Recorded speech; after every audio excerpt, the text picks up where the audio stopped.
So one of the first probably major steps that you might do in your data prep process is to do some project or drawing cleanup. So when you import a CAD file, there's a lot of extra information that comes with it, like extra layers. There's text styles, line styles, hatch patterns. Sometimes the lines are broken. So like if I take a look here, I can see that this line here doesn't connect to the rest of these lines. This one doesn't connect to there.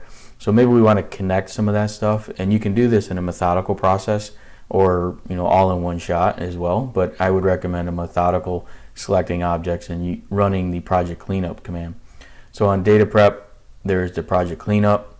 You can either do it, like I said, on the entire project or the current selection, and depending on what you toggle here is what will happen in the drawing. So you can remove blocks, line styles, text styles, remove zero length fragments. You can remove duplicate lines, join lines together based on a certain gap tolerance, remove text blank objects, hatch patterns, filter line vertices, and then also down here you can set elevation ranges that are outside of this elevation range to let's say undefined. So you can see here I've got a bunch of text and other objects, and this is my plan view data, and I really just want to flatten this data out.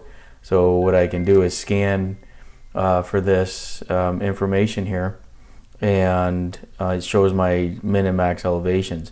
Well, I kind of want to have everything, if it's not 0 and between 1, and I want that to flatten. So what I can do here is go ahead and apply, and it's going to go through and it's going to run the cleanup.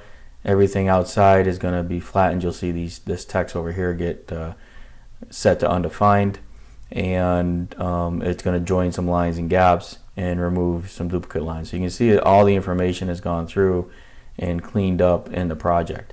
So now it ended the project cleanup. Everything is flat now, and I have some lines here that have been joined together. So again, real quick, you can really quickly clean up your project and get rid of all those extra layers, text, and everything else that typically come from an imported CAD file.